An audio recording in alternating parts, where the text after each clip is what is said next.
There's a story behind them all. We are in the luxury business. I mean, no one needs a yacht. No one needs to buy a boat. So that's the first thing that would happen is that you don't have any business, for one thing.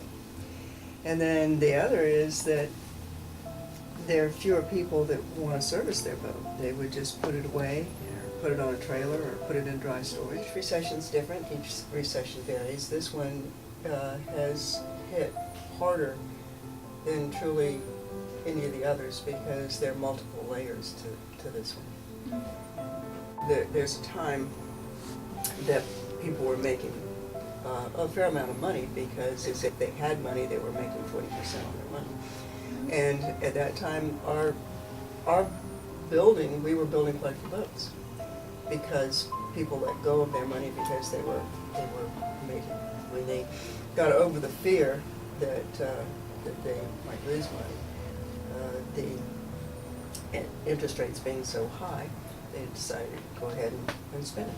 So that helped us because the recession was different. It was, for other people, it really hurt. For us, in a way, it helped us. The recessions that my husband and I have been through, one of the things that have helped us is, besides being new boat builders, we're also a full service yard for any type of boats. And the service side of the business has helped us make it through recessions. It's affected the yacht business in every aspect of it. There are many companies that have gone out of business. There are larger companies that have cut down and are running on a skeleton crew. This recession, we were 63 employees before 2009, and we're down to about 32. So we've had to cut back. We're not building any new boats. We don't have any clients to build boats. There's a glut of new boats, new production boats on the market, and at 50 cents on the dollar. So with the glut of new boats on the market, no one is going to build a custom yacht that it's going to cost quite a bit.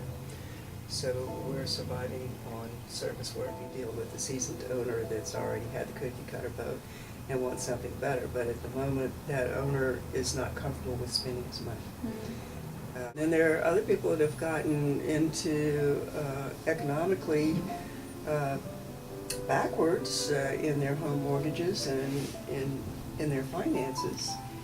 And if they had a boat, it was probably either repossessed or they just can't afford it anymore. We're watching our pennies very carefully and selling our service work for very competitive prices and doing an excellent job at what we do. And because we are new boat builders, we know how to service a boat very well. We're focusing on excellence. The better we do our job, the more satisfied we make our customers, the better the chances are that they'll come back and they'll tell someone else. If they ask, we can do it. We are extremely knowledgeable and creative and can come up with anything. We're at the moment we're looking into all electric power. We're looking into hybrid power, which is part electric, part diesel. You have to think of a boat like it's like a floating city. It's not like a house at all. It's got to create its own electricity for lights, air conditioning. It's got to create its own, hold its own water or create its own water. It's got to float a certain weight. And it's got to perform out in the ocean in 8 to 10 foot seas. And it's got to go a specific speed. But we built one of the most efficient boats on the market. We're very, very light. It takes less horsepower to push our boats. We're a clean marina, and that's all about keeping the river clean, keeping the marina clean so that nothing goes in the water. It's about the ecological health of the atmosphere and the water. It's very important to us. It's not only that, it's we run a service business. Every person that comes in here is local or within a 100-mile radius or so. They all use the river, but the river is not only for that purpose, it's ecologically important. We have a little boat. We use the St. John's River. I water ski regularly. I'm in that river. I swim in it. I want to see it sustain itself. Dredging has to be done. There are good ways to do it, and that's, I have to leave that up to the state and federal government.